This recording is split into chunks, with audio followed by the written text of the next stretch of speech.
Uma ótima tarde a todos, está no ar a segunda edição do Agricultura BR desta segunda-feira. Que bom estar contigo, com você que está nos acompanhando em todo o Brasil, pelas antenas parabólicas, no sistema digital e analógico, pela NET e Claro TV. Você que nos acompanha pela Neo TV no Paraguai e no Brasil, TV por assinatura, pelo portal sba1.com, o portal do agronegócio, das informações, notícias, aquilo que você precisa saber, claro, está no portal sba1.com, é o portal do Canal do Boi, do Agrocanal, onde você se informa, produtor rural.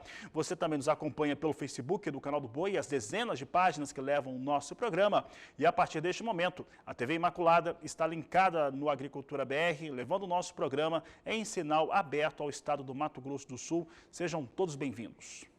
E olha, falo agora de semeadura da soja e as regiões produtoras no Brasil, onde o produtor tem tentado, o sojicultor tem tentado avançar nestas últimas semanas, desde quando começaram a ser liberados do vazio sanitário da soja para a semeadura, tem avançado, mas avançado de forma lenta. Por quê? Porque você tem uma falta de chuvas, que acabou sendo de certo modo compensada nesse final de semana, mas falta de chuva, umidade de solo muito baixa também, que faz com que os trabalhos estejam andando de uma forma mais lenta. E ele atingiu 1,3% até a última quinta-feira, de acordo com a consultoria AG Rural. E é sobre este assunto que você confere comigo no gráfico, como é que vem o comparativo do ano passado para o ano atual. Em 23 de setembro de 2020, a semeadura da soja estava em 0,7% e agora 1,3%, portanto vem mais acelerada, o clima vem dando uma condição melhor para a semeadura da soja, por enquanto, neste começo de safra, começo da soja 2021-2022 no Brasil.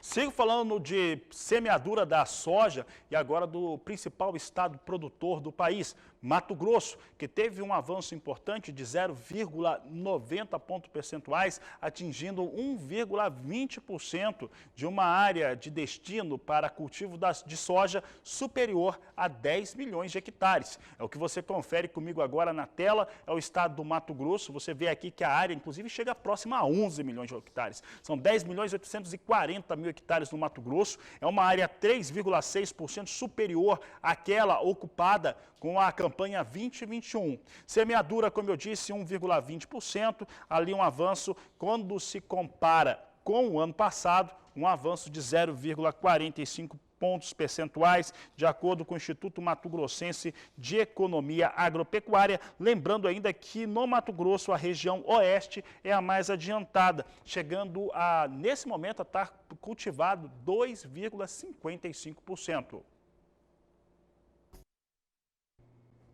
E o Departamento de Agricultura dos Estados Unidos informou que exportadores privados reportaram a venda de 334 mil toneladas de soja para a China, com entrega na campanha 2021-2022. Vamos saber agora como é que vem soja em Chicago, né? Se essa venda, né, se traz essa sinalização de uma China um pouco mais presente no mercado, apesar de ter um outro feriado lá na China nessa semana, mas de qualquer maneira nós temos sinalização chinesa, temos soja em alta neste momento. Posição de novembro vindo a $12,95 mais 6 o bushel, com alta de 0,29%. Janeiro, $13,05 mais 4 por bushel, com elevação de 0,31%. Destaque também a posição de março, a $13,09 mais 6, com alta de 0,35%. E maio, $13,15 mais 6 o bushel, com alta de 0,36%. São os negócios que eu destaco agora com soja na Bolsa de Chicago. E já que falei de soja, você já sabe que eu vou falar como é que vem os valores de referência no Brasil. O dólar é um dos principais formadores aqui de preço no Brasil. E hoje, dólar comercial vindo em alta no país, é o que você acompanha comigo na tela. Dólar em R$ 5,36, com alta de 0,30% para a moeda norte-americana, né? Já vem com uma alta um pouco mais expressiva. O dólar que hoje, durante essa segunda-feira, vinha oscilando, mas muito próximo à estabilidade em relação aos valores de fechamento da última sexta-feira. E é sobre câmbio, é sobre mercado financeiro, abertura da semana, que eu converso com Walter Pulga Júnior. Pulga, boa tarde, seja bem-vindo. Boa tarde a você, boa tarde a todos. De fato, e você lembrou muito bem, o dólar pela manhã oscilava perto da estabilidade. Se bem que em alguns momentos chegou a recuar para a faixa de R$ 5,30. Mas em seguida, logo após as 10h30 da manhã aproximadamente, o dólar voltou a subir, uma alta que vai se acentuando e agora sobe mais, Fabiano. Há alguns segundos você dizia 5,36, alta de 0,30%. Agora a alta é de 0,40%, já passa de 5,36, vai a 5,40. Alguns minutos estava ainda na faixa de 5,35. E o que ocorre com o dólar? Bom, o dólar vinha oscilando, registrava uma leve baixa até no início da manhã, enquanto os juros avançavam, refletindo aí uma alta dos rendimentos sobre os títulos do Tesouro Americano, né? Por volta das 10 horas da manhã, 10h30, a moeda norte-americana chegava a perder 0,17%, na faixa de 5,33. Fechou a 5,34 na sexta-feira, portanto vinha em leve queda, mas agora, veja, a alta é mais acentuada. O que ocorre é que o mercado de juros tem taxas operando com viés de alta, observando o desempenho dos títulos do Tesouro Americano, e isso vai influenciando, lógico, o mercado. E mais do que isso, Jerome Powell fala amanhã no Congresso americano, ele é o chairman, né, do Banco Central dos Estados Unidos, já anunciou que o BC, Federal Reserve, lá nos Estados Unidos, vai retirar lentamente aqueles estímulos que vem concedendo ao mercado. Por isso, há essa reação aqui de movimento de alta. Agora, mais do que isso, importante notar que hoje petróleo tipo Brent em Londres, Fabiano, passou de $79 o barril. Neste momento, ainda em alta, petróleo tipo Brent sobe 1,76% a $78,59 o barril. Vou repetir, uma alta de aproximadamente 1,76%, mas hoje, petróleo tipo Brent já passou de $79 o barril. E o petróleo tipo WTI a 75,42 sobe 1,95% agora. Portanto, já há outra alteração, hein? Dólar, ou melhor, o petróleo volta a subir nos últimos negócios, tipo Brent a 78,72. Veja, petróleo vai consolidando um patamar de preço mais alto e isso deve alterar o mercado das principais commodities, sejam agrícolas, sejam metálicas. De olho sempre na cotação do dólar. É com você. Obrigado, Walter Pulga Júnior. E esses valores do petróleo refletem nesse momento com óleo de soja negociado em Chicago, que vai dando um estímulo aí ao complexo soja como um todo. E, evidentemente, petróleo mais alto reflete em toda a economia, principalmente aqui no Brasil. Fala agora de como que vem soja na referência nacional. Você viu como é que vem o dólar com ligeira alta, soja em Chicago com recuperação, e nós temos aqui entrega para outubro para a soja em R$ 175 a saca de 60 quilos nos portos de Santos e Paranaguá, de acordo com nossos amigos da Grãos Corretora, que destacam aqui diariamente os valores, as referências para os negócios no Agricultura BR. E olha, a Agricultura BR vai para um rápido intervalo comercial agora, mas antes eu quero fazer um convite muito especial para você. É que nesta terça-feira, portanto, nesta terça-feira, amanhã, 12h20, você tem o plantio oficial da soja do Mato Grosso do Sul. Nós vamos trazer dados técnicos, números, o que se esperar, custos de produção, comercialização, o entendimento de quem produz, o entendimento de quem dá assistência técnica e também de quem ajuda a fazer o produtor a conseguir esses resultados incríveis. Então amanhã plantio oficial, ao vivo de Chapadão do Sul, na Fundação Chapadão, máquinas trabalhando. Você vai acompanhar também o que acontece em Maracaju, no interior do estado. Aqui comigo nos nossos estúdios, eu vou estar lá no Espaço Gourmet, nós vamos ter a participação do governador de Mato Grosso do Sul, Reinaldo Azambuja, dos secretários Eduardo Riedel e também Jaime Verruc, o presidente da ProSoja MS, André Dobashi. Nós vamos ter o Luciano Muzi Mendes, presidente da Fundação MS, também aqui conosco, o Celso Martins, superintendente federal da Agricultura, produtores e muito mais. Então, não perca, nesta terça-feira, dia 28, a partir do 12h20, é claro que aqui no Canal do Boi. E o Agricultura BR vai para o intervalo agora e daqui a pouco eu volto com mais informações, principalmente para falar de milho e vou falar de soja, produtividade, com culturas de inverno lá no Rio Grande do Sul, principalmente o trigo, como é que consegue trazer melhor resultado. Eu volto já. Agricultura BR traz um assunto em destaque agora, que é extremamente importante para a sojicultura, principalmente o sojicultor lá no Rio Grande do Sul, no sul do país especificamente, porque a produtividade da oleaginosa melhora muito com a condução de uma safra de inverno bem feita. Em especial no Rio Grande do Sul, uma das culturas trabalhadas é o trigo.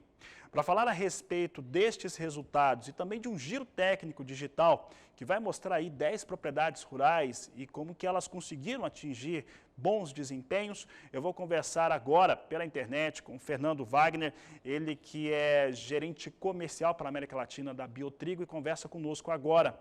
Fernando, obrigado pela sua participação aqui no Agricultura BR, no canal do Boi, e como que esses dados eles vão sendo obtidos aí pelas instituições que fazem essas mensurações e conseguem mostrar como que isso refletiu em melhores resultados para as duas culturas, para as culturas trabalhadas. Boa tarde, seja bem-vindo. Obrigado, Fabiano. Prazer estar falando com a audiência do Agricultura BR. Você sabe que há um consenso, né, de que a gente precisa proteger mais a soja, que afinal é a cultura com maior resposta econômica e um dos maiores ciclos econômicos do Brasil. Enfim, é a menina dos olhos e o inverno ele vem justamente no sentido de proteger. A gente que trabalha com trigo costuma dizer que o trigo é o guarda-costas da soja. Mas não tem problema também fazer milho segunda safra, que também é uma boa opção para o inverno nas regiões que são aptas. O que a gente não pode é realmente ficar somente nesse binômio, ou milho e soja, ou só trigo e soja. O que a gente precisa é complexar um pouco mais isso e efetivamente fazer o que nós chamamos de rotação de culturas. A ideia da gente realizar um evento no entorno disso, apesar de trabalharmos somente com trigo, foi justamente nessa caminhada que a gente vem fazendo e conversando com várias propriedades. Aliás, o evento ele circulou mais de 3.000 quilômetros por 10 propriedades no Brasil para trazer quais são as demandas desses agricultores e por que fazem mais ou menos trigo, que é uma das principais opções para a gente ter rentabilidade no inverno. E, Fernando, você falou a respeito da rentabilidade, né? Isso tem tudo a ver com a margem do produtor. O trigo é uma cultura que vem no momento, sobre o aspecto comercial, ele vem muito interessante para o produtor que produz e faz a sua comercialização e também gera a cobertura de solo, mantendo ali nutrientes no solo para fazer esse plantio da soja, que é a principal cultura, como você disse. Hoje, essa técnica, colocando trigo, hoje ela é possível em quais estados brasileiros? Que isso acontece no sul do Brasil, principalmente, parte do São Paulo, às vezes, eventualmente, no Mato Grosso do Sul também tem plantio de trigo no inverno. Quais são os estados que têm conseguido executar essa cultura e ter essa cobertura de solo? Fabiano, é interessante isso que tu traz, e o painel que a gente vai falar, que é justamente como colher mais soja, né, com o fortalecimento do sistema produtivo no inverno. O trigo vem se ampliando, né? Porque se você pegar estados que são essencialmente triticultores, como é o Rio Grande do Sul, por exemplo, ele vem expandindo a cultura na metade sul, onde a soja já vem se consolidando. Agora, se você pega Santa Catarina, a demanda é diferente, eles têm uma demanda muito específica para alimentação animal e a área vem se ampliando também por causa disso. Agora, quando você pega o Cerrado, aliás, a gente tem ouvido muito e tem apostado no Cerrado, nós mesmos fundamos o nosso quarto programa de melhoramento no Cerrado para entender uma região que é muito peculiar. Ele vem crescendo, mas os estados do Cerrado, e aí eu cito especialmente Goiás, Minas Gerais e a Bahia, eles têm alguns desafios. Porque o trigo, ele, ao contrário do que a maioria pensa, ele não cresce tanto no irrigado, mas ele cresce muito em sequeiro. E aí é um ambiente hostil, principalmente pelo final das janelas de chuvas. Então você vai ter nesses estados uma demanda, especialmente por semear mais cedo, e isso traz uma maior potencial ocorrência de brusônia, que é uma das doenças mais importantes do trigo nas regiões mais quentes, e também tem as questões de água, né? Então, o cerrado realmente exige um pouco mais do melhoramento genético, mas respondendo à tua pergunta, o sul consolidado, Rio Grande do Sul, Santa Catarina e Paraná, mas a gente vê, sim, o MS sinalizando aí uma substituição, especialmente das áreas onde a gente tem aveia, tem muita aveia semeada durante o inverno, então muitas vezes se pensa, onde vai milho safrinha não vai trigo. Não, a gente tem muita área ociosa, milho safrinha se consolidou já em algumas regiões, E aí, sem sombra de dúvida, São Paulo e principalmente o ambiente de Cerrado, como eu citei, Minas, Goiás e Bahia, eles vêm sinalizando como um local onde realmente o trigo tem possibilidade de crescer, desde que, óbvio, a gente ande junto à extensão rural com o melhoramento genético. Tá certo, Fernando Wagner, eu quero agradecer a sua participação aqui no Agricultura BR, no canal do Boi. Um grande abraço a você, obrigado pela participação. Fabiano, eu gostaria só de deixar o convite do pessoal que acesse o site da Biotrigo, biotrigo.com, para que ele possa se inscrever no nosso evento, que vai ser no dia 29, às 8 da manhã. Ele vai estar sendo transmitido no YouTube e no Facebook da Biotrigo, e para que possa entender, mesmo quem é triticultor ou quem quer se aproximar dessa cultura e tem mais rentabilidade no inverno, colhendo mais soja no verão, que se conecte ao Giro Técnico Biotrigo Brasil. Tá certo, Fernando. E daqui a pouco essa entrevista vai estar disponível no portal do canal do Boi, do sba1.com e também no nosso YouTube. E ali o nosso telespectador vai ter o link para poder participar e saber muito mais a respeito do assunto. Um grande abraço a você então, Fernando. Bom dia. E por aqui eu sigo agora falando a respeito de milho. E olha, nós tivemos números, né, negociações, tanto no mercado futuro quanto no mercado físico, nas últimas semanas, dando queda. Hoje nós viemos com um cenário diferente, pelo menos ao cerca de uma hora, nós tínhamos milho subindo na Bolsa Brasileira, na B3. É o que você acompanha comigo agora. A B3 tem alta ainda, a alta é forte, agora acima de 1%. Nós temos aqui novembro, R$ 91,90 a saca, a alta é de 1,31%. Janeiro, R$ 93,19 por saca, alta de 1,06%. Março vindo a R$ 93,15, 1,14% de alta. Maio, R$ 88,40 a saca de 60 quilos. Esse cenário era esperado, já que os valores têm caído, é uma questão natural, já que a oferta melhorou mesmo no país, sendo pela colheita da segunda safra, sendo também por alguma importação feita, né? E aí você tem ali aquela tendência à queda. Entretanto, o agricultor estava mais resistente. Hoje nós estamos vendo posições em alta, alta expressiva, acima de 1% na B3 neste momento.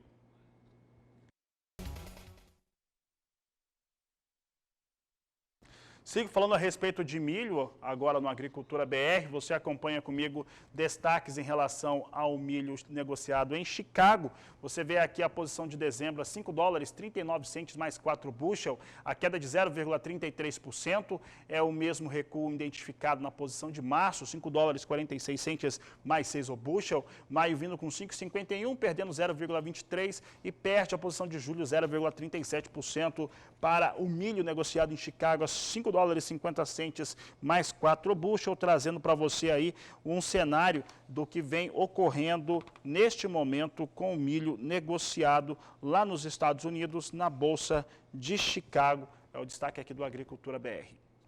E vamos falar agora sobre um fator, uma cultura que é essencial para o equilíbrio, inclusive, social e econômico da população brasileira. Pode-se dizer que é o alimento mais consumido, um dos mais consumidos no Brasil. Eu estou falando de arroz. E a maior parte do arroz que é produzida no Brasil é no estado do Rio Grande do Sul. Por isso, a safra de arroz gaúcha tem uma importância ímpar para o abastecimento nacional, inclusive para o controle de índices econômicos, como, por exemplo, a inflação dos alimentos. É por isso que eu vou conversar agora com João Batista Camargo, ele que é diretor comercial do IRGA e conversa conosco agora pela internet. Obrigado pela sua participação, João. Como é que o Rio Grande do Sul começa agora essa semeadura, está agora começando esse procedimento? Quais são as expectativas para essa safra em relação à ocupação de áreas e principalmente produtividade e produção? Boa tarde, seja bem-vindo. Boa tarde, agradeço o espaço. Nossa safra está iniciando, na verdade nós já temos áreas no Rio Grande do Sul onde o plantio já iniciou. Temos uma boa perspectiva para a próxima safra. Em termos de área, deveremos obedecer mais ou menos o que foi o ano passado. Ainda não temos o dado fechado, mas durante essa semana nós teremos esse dado. Inclusive vai ser objeto de divulgação nossa durante a semana.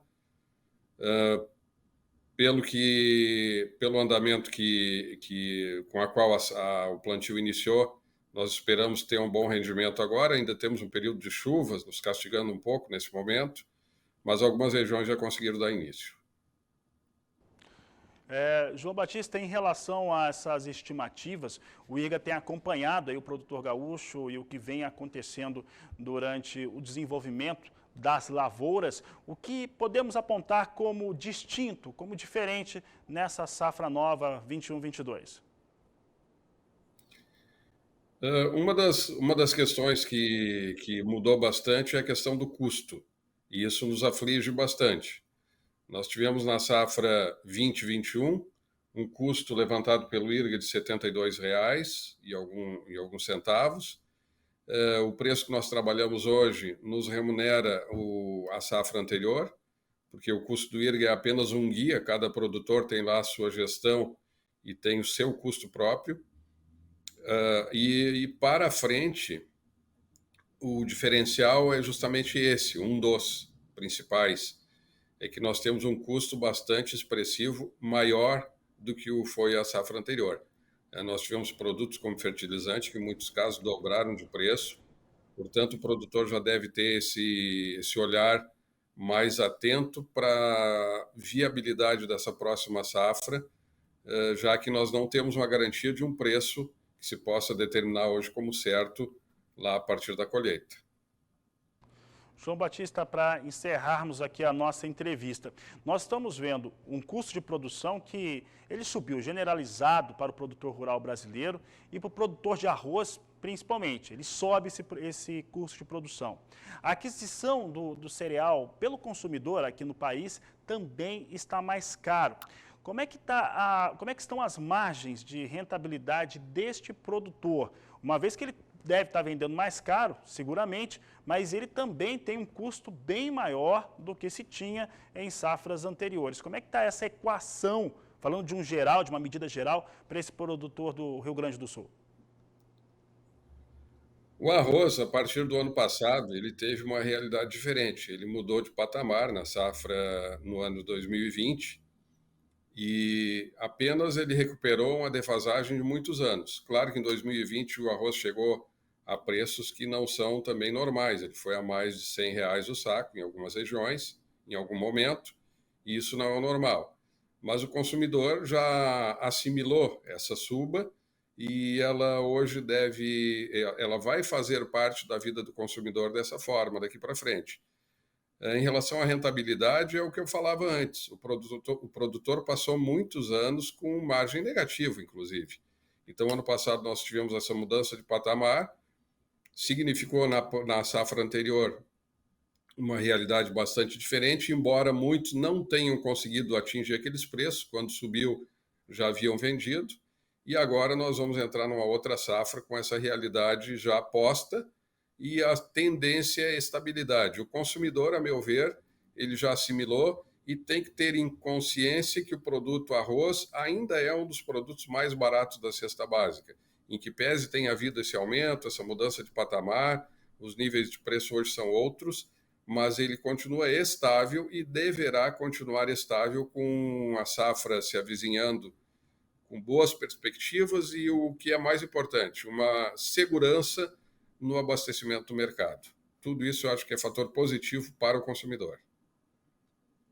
Bom, eu agradeço a sua participação aqui no Agricultura BR, no canal do Boi. Uma boa tarde, um grande abraço a você. Muito obrigado, boa tarde. Em nome do IRGA, agradeço e fico à disposição.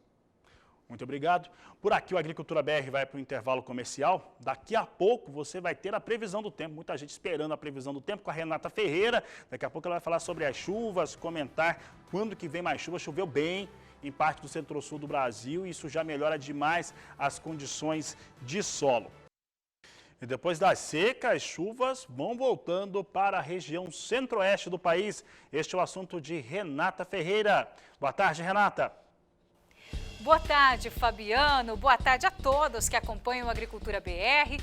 Após um longo período de seca, a chuva finalmente retornou ao centro-oeste brasileiro, né? E esse cenário ainda se mantém nesse início de semana. Hoje os temporais continuam sobre o Brasil Central, sobretudo sobre o estado de Mato Grosso. Em Goiás, Distrito Federal e também Mato Grosso do Sul, a chuva também ocorre, mas de forma passageira.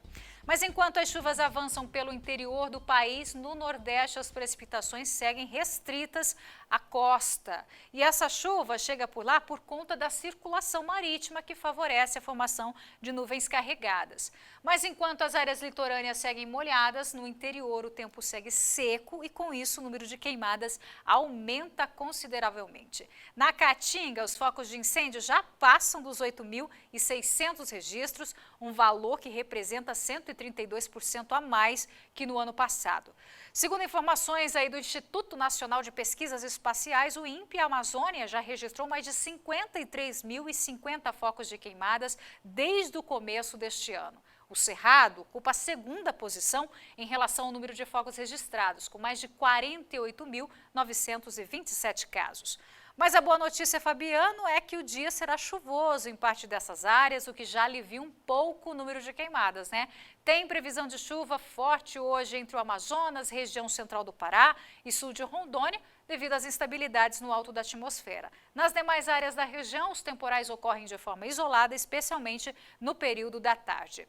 Na região sul, não tem previsão de chuva nesta segunda-feira, mas a partir de amanhã o cenário tende a mudar, viu? Isso porque uma frente fria volta a atingir o Rio Grande do Sul, trazendo aí temporais como um todo no estado, com raios, rajadas de vento e também granizo. No sudeste do país ainda há previsão de chuva isolada sobre o norte de São Paulo, Serra da Mantiqueira, Espírito Santo e grande parte de Minas Gerais, devido à combinação entre calor e também umidade.